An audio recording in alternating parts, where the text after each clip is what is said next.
ओम शांति। क्या मृत्यु का समय और स्थान पहले से फिक्स होता है? देखिए, ये सवाल बहुत सारे लोगों के मन में आता है और बहुत लोगों ने मेरे से पूछा भी है कि क्या मृत्यु का समय और स्थान पहले से डिसाइडेड होता है, प्री डिसाइडेड होता है? तो देखिए, ऑलमोस्ट हाँ, लगभग पहले से डिसाइड होता है। इसमें से थोड़ी सी गुंजाइश है, इसलिए आपको पूरी बात क्लियर कर दें और जब आप पूरी बात सुनेंगे तो आपको पूरा समझ में आ जाएगा। देखिए, ये होता क्या है कि हमारे पिछले जीवन की जो भी यात्राएं रही हो, जो भी हमने पहले से अभी तक ट्रैवल किया है, उसमें हमने जिस तरीके से किसी भी या किसी को किसी भी तरह से हमने कोई नुकसान पहुंचाया हो, किसी को मारा हो, तो कर्मों के भोग के हिसाब से, कर्मों के प्रिंसिपल के हिसाब से, लॉ ऑफ कर्मा के हिसाब से हमें हमारा एक रिव्यू होता है और वो लाइफ रिव्यू बड़ा बड़ा ही सॉफ्ट होता है। जब हम ऊपर जाते हैं तब वो एक लाइफ रिव्यू होता है। कोई ऐसा न समझे कि कोई दंड दिया जा रहा है।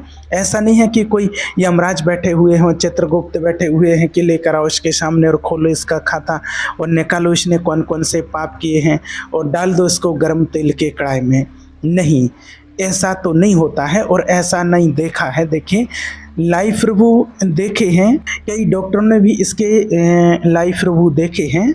जो पास्ट लाइफ रिग्रेशन करते हैं उन्होंने भी देखे हैं और उसमें एक कंसेप्ट आता है life review. Past life regression में एक कॉन्सेप्ट आता है लाइफ बिटवीन लाइफ्स, LBL, जहाँ पर पिछला जीवन जब फिनिश हुआ और ये जीवन जब तक नहीं हुआ, वो थोड़ा सा जो बीच का टाइम होता है, जब तक नया जन्म नहीं होता है, तो उसके जो बीच का टाइम होता है, तो उस टाइम पर देखा जाता है कि पिछली बार जब मृत्यु हुई थी तो मृत्यु के बाद की यात्रा करवाई जाती है। और इसके कई वीडियो में मैंने पहले भी आपको बताया है। तो ये होता है LBL का कंसेप्ट। तो वहाँ पर लाइव रिव्यू होता है, तो वहाँ पर आपको बताया जाता है कि इस व्यक्ति को आपने इस तरीके से कभी तड़पा तड़पा के मारा था, किसी व्यक्ति को मारा था, किसी पक्षी को मारा था, किसी पशु को मारा था, या किसी तरह के आपने किसी को दर्दनाक मौत दी थी। तो यकीन मानिए कि आपके सामने वो पूरा सीन रिक्रिएट किया जाता है, उसको तड़पते हुए दिखाया जाता है। एक पूरा व्यू आपके सामने होता है जिसमें समझो कि 3D तो होता ही होता है कि मतलब जिस व्यक्ति की आपके कारण मृत्यु हुई है, अब उसके मन में उस टाइम पर क्या तड़प चल रही है और यूनिवर्स में उस टाइम पर क्या चल रहा है, कि यूनिवर्स इस घटना के बारे में क्या सोच रहा है। इसको 5 डायमेंशन बोलते हैं कि 3 डायमेंशन 3D में ये व्यू है। चौथा डायमेंशन जो है वो उस व्यक्ति के मन में क्या चल रहा है जिस पर आप कर्म कर रहे हैं, और जो यूनिवर्स है वो आपके बारे में क्या सोच रहा है। ये है 5D व्यू। और इसके द्वारा जब चीज़ें सामने आती हैं तो बहुत ही मतलब आपके ही सामने वो चीज़ें दिखाई जाती हैं और आपसे ही पूछा जाता है कि आपने इस व्यक्ति को इतना तड़पा के मारा था, इतना दर्द दिया था आपने, अब आप इसके बारे में क्या कहना चाहते हैं। आपसे पूछा जाता है कि आपने ऐसा क्यों किया था, तो आप खुद ही पश्चाताप करते हैं कि मेरे मन की अवस्था बहुत बुरी थी, मुझे ऐसा नहीं करना चाहिए था। फिर आपसे पूछा जाता है कि आप अपने लिए क्या डिसाइड करेंगे, क्या ऐसा जो दुख इसने झेला है, क्या ये दुख आप नहीं झेलना चाहेंगे। आप खुद कहते हो कि हाँ, मैं ये दुख झेलना चाहूँगा क्योंकि मैंने इसे दर्द दिया है। लॉ ऑफ कर्मा जो कहता है, कर्मों का जो सिद्धांत है वो कहता है कि मुझे भी ये दर्द मिलना चाहिए। तो आपकी किस्मत में लिख दिया जाता है कि आपकी मृत्यु, जैसे आपके एक्सीडेंट करने से, आपके मारने से, आपने चाहे इसको तलवार से मारा, चाहे छुरे से मारा, चाहे किसी और तरीके से मारा, चाहे आपने आपकी बाइकल के आगे कोई व्यक्ति आ गया, इसको जानबूझ करके मारा या अनजाने में मारा, इसके अलग अलग पैरामीटर होते हैं। ऐसा नहीं कि अगर अनजाने में कोई चीज़ आपके सामने आ गई तो आपको कोई ऐसी सज़ा मिलती, ऐसा भी नहीं है। आपको अपनी बात कहने का 100% मौका मिलता है। आप खुद ही कहते हो, आप खुद ही डिसाइड करते हो और खुद ही निर्धारित करते हो कि अगला जीवन कैसा होना चाहिए, अगले जीवन में मृत्यु कैसी होनी चाहिए। लाइफ टाइम भी डिसाइडेड हो जाता है। यह आने से पहले लाइफ टाइम का मतलब कि लगभग आपको इतने श्वास दिए जाते हैं, ये ड्यूरेशन टाइम होता है कि इसको देखिए बहुत अच्छे से समझा है और एक फिक्स चीज़ होती है। इसीलिए कहते हैं कि हमारे पूर्वज भी कहते थे, शास्त्रों में भी कहा गया है कि जो आपको श्वासें मिली हैं वो गिन गिन करके मिली हैं कि इतने टाइम तक ही आपकी श्वासें चलेंगी। वो टाइम पीरियड एकदम फिक्स होता है और जहां श्वासों की गिनती पूरी हो जाती है और आपका टाइम ख़त्म हो जाता है और आत्मा चली जाती है। इसलिए टाइम एकदम फिक्स डिसाइडेड होता है कि आपको कब जाना है और किस स्थान पर, और ये भी डिसाइड होता है कि आपको इतने श्वास पूरे करने पर ही आपको जाना है, ये टाइम पीरियड आपका पूरा हो जाएगा और इस तरीके से मृत्यु होगी। और ये भी डिसाइड होता है कि इस तरीके से होगी, वो भी आपके कर्मों के अनुसार ही होता है, और इस जगह पर मृत्यु होगी वो भी डिसाइड हो जाता है, वो भी डिसाइड होता है। जहाँ भी कभी वो जगह कभी कभी आप खुद चुनते हो, किसी जगह पर आपको ऐसा बुरा लगा था या आपको बहुत अच्छा लगा था, ये आप खुद ही कहते हो कि इसी जगह पर मैं अंतिम सांस लेना चाहूँगा, क्योंकि उस टाइम पर आपकी अवस्था इतनी पवित्र होती है कि आपको कुछ दिखता ही नहीं है। और मरने का मतलब क्या होता है? मरना मतलब उस टाइम पर जो आपकी पवित्र अवस्था होती है, तो उस टाइम पर ऐसा नहीं कि आपको किसी प्रकार का कोई दुख होता है, ऐसा कुछ भी नहीं होता है। मरने का मतलब ये होता है कि उस टाइम पर आपको ऐसे लगता है कि मतलब एक कपड़े बदलना, ड्रेस चेंज करना। अभी तो आपको मरना बहुत बुरा लग रहा है और बहुत बुरा सा शब्द लगता है कि मौत, और जैसे ही मौत का नाम सुनते हैं तो आज यहाँ पर हर कोई डर जाता है। मृत्यु का नाम सुनते ही व्यक्ति डर जाता है, परिवार वाले डर जाते हैं, लेकिन वहाँ नहीं डरते, क्योंकि वहाँ आपकी अवस्था एकदम पवित्र होती है।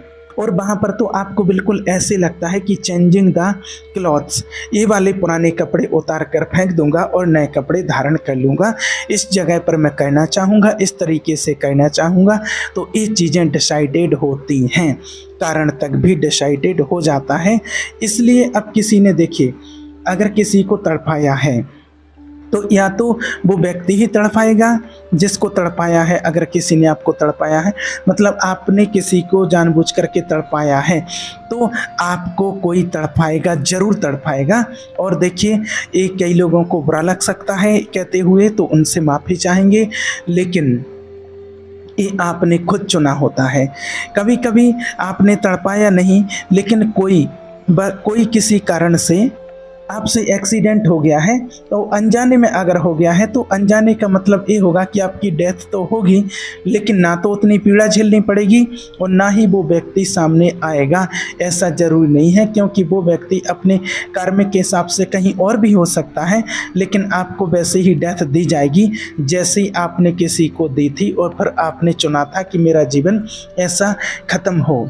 इसके अलावा जीवन की और भी सारी चीज़ें डिसाइडेड होती हैं, जैसे माता पिता तक भी डिसाइड होते हैं।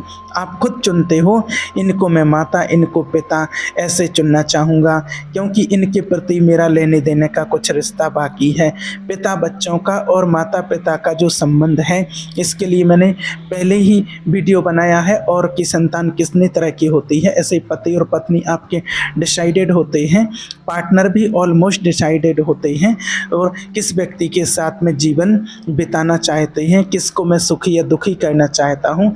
सोचिए, कुदरत का एक सुपर कंप्यूटर कितना पावरफुल है। ऐसे हजार तो कहना बहुत छोटा है कि मतलब कि अरबों खरबों कैलकुलेशंस कर रहा है, इसका कार्मिक, उसका कार्मिक, इन दोनों का मिला, इन दोनों को कार्मिक को मैच करके, वो टाइमिंग को मैच करके, और मेरे कार्मिक ना जाने कितने लाखों लोगों से जुड़े हुए हैं, उन सब के टाइमिंग को बिठाकर, ये सब कुदरत का देखिए, ये अव्यक्त रूल है, ये जो अनटोल्ड जो रूल चल रहा है, इसी को आप कहें कि ये कुदरत है, ये ब्रह्मांड है, ये यूनिवर्सल लॉ है, इसे कोई लॉ ऑफ कर्मा कहते हैं। इसको आप जो चाहे जो मर्जी हो कहिए, और यही अनडिफाइंड रूल है, यही चला रहा है।